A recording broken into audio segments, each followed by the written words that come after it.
So welcome to the first session of our project management training. This whole series will look at a range of elements for how to manage a project successfully.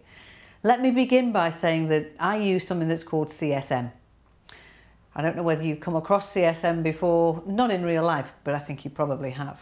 I use CSM, which stands for the Common Sense Method. That's what I use for project management. I've used it on so many different things, on whether it's projects or events, small scale, large scale. These things I know work, and they're based around Prince2, but they're actual practical applications. So that's what we're going to be working with today. And this first video is actually going to take us through an overview of the project management life cycle, using the classic plan, do, review model, but with just a little bit extra. Let us start by thinking about where a project begins. It might come from somebody having a bright idea, might become necessary because of a change in the legislation. Somebody says, you know, from the central government, this is what we've got to do, a health and safety change or human resources or something of that sort. So maybe there's a need, so bright idea, or maybe there's a need instead. Wherever that comes from though, we need to discuss it first. Is this something we've got to do? Well, obviously if it's mandatory and regulatory or legislative, then of course we need to follow that. But if it's a bright idea or something that's just something we think we should do, then we need to discuss it at a fairly high level first to see whether it's something we should invest any time or energy in. So first of all, discuss and agree. And if there's an agreement to let's find out a bit more, then we start off by creating a very high level plan. Some people would call that a project brief or maybe a project charter. But anyway, at a high level, we identify what this project is about. Why is it needed? In the main, what does it consist of? What are its core components? How much do we think it would cost? How long is it going to take? Who should be involved in doing it? So at a very high level, we get all these basics in place. When they're in place, we get back around the table and discuss again.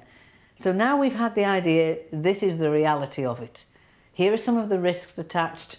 Here's the benefit, here's the cost. What do we now think? And as a result of that second discussion, we should reach an agreement. Is this a project that should now be carried on properly? We take action on it. Should it be avoided for a long, long time or just a short time? Or do we just scrap the idea altogether and not do it at all? So those are the three choices we have. Assume for the purposes of this video, or we'll never carry on, that we are going to take action and do this project.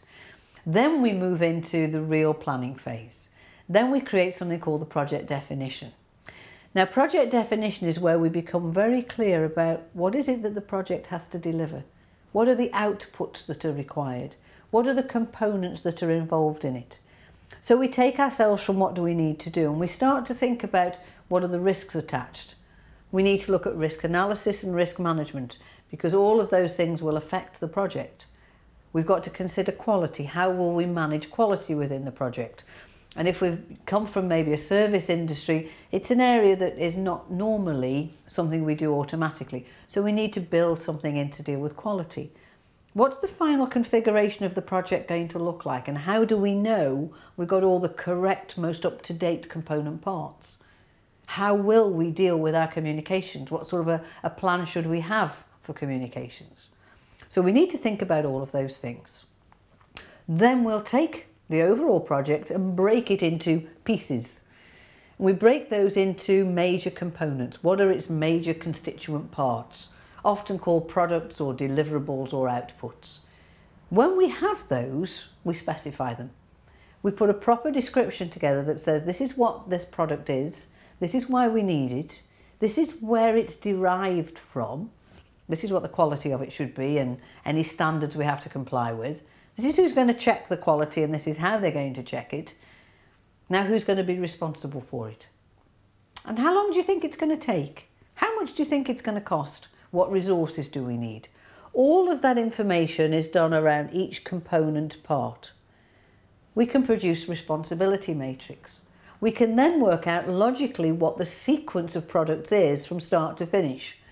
We can then add the timescales to it, work out our Gantt chart, work out our costs, produce a project plan and go back to the table to discuss all over again. But this time with quite a lot of accuracy. Now that project definition stage that we've just described isn't something we should go into without any thought, because it can often take considerable amounts of time and therefore an investment of money, either direct finance to a consultant to produce it for you, or the individual concerned can't be doing other work, and so there are costs attached to project definition. But when we've looked at that, we should then have a clear business case. This is what the project will deliver. This is what its benefits are, short term, medium term, long term. This is the risk to the project and to the business. And these not only are the benefits, but these are the costs. And therefore, can we justify carrying on with the project? And that discussion would allow us to say yes or no. It might be yes immediately, or it might be that we defer the decision. We say, yes, it's a good project, but maybe now isn't the right time, we're too busy, or it needs more money than we've currently got available. But a decision needs to be taken whether we continue with the project, delay it, or cancel it altogether. Let's assume that we are going to continue with the project. A decision is taken then to move from the planning phase to the doing phase. So at that point, we've got to convert all these plans from high-level plans into action. We've got to break them down. We've got to make sure that the suppliers are in agreement with us and that they will still deliver what they said they would deliver, and when, and for the price. You might get a few more risks coming to you at that point. However, this is where we start to allocate the work, and if you're a real project manager, then that's when you start to juggle the plates, or actually juggle the balls and spin the plates even. So these are the things that we're going to be busy with now. We've got to keep track of those tasks. We've got to monitor what's going on. We've got to take controlling action if it starts to go out of sequence. We need to pull it back together at critical points throughout the project and rediscuss with the senior individuals to say, this is where we are, this is what we've done, this is how much we've spent, this is what we've delivered, these are the problems we've encountered, and in more detail, this is what we're going to do next, and this is how long it will take and how much it will cost. Are you still happy for us to carry on? And assuming they say yes, then off you go again. And we continue to do that at key points throughout the project until we get to the final part of our implementation, our doing, which is where we close the project down. We sign off the contracts, we reallocate the resources, we maybe give back any leased equipment that we have and make sure we give them sufficient notice. Drawings, diagrams, paperwork, everything is put up to date. We look at any outstanding issues, things that have not yet been resolved, and we consider what we should do with any risks that are residual once the project is over. Produce a final report, make sure everything's signed off, and go to those senior individuals and say, my project has now delivered what you asked me to. It is capable of achieving the results you wanted it to achieve. It's all yours. Hand over to you now. And at that point, get sign off. Get sign off from those senior individuals that you've delivered what they asked you to. Once that's in place, carry out a review as quickly as you can. Debrief the key team members, review what happened. How well did it go? And if it went really well, how can you make sure you repeat that or even enhance it? What went wrong? Why did it go wrong? How can you avoid it? Think about the impact, and is it worth spending some significant money to avoid that same problem again? When you've done all of those things, maybe you have a party. Celebrate. Maybe just take a moment or two to take the team out for a cup of tea and cake or something like that. But the project's not really over. It might be from your side as a project manager, but somebody, usually the project sponsor, will have asked for this project for some benefits to be delivered. They're not always going to be delivered at the point at which the project closes. You have to wait. Whether you wait a month, 6 months, 12 months or longer will depend on the project.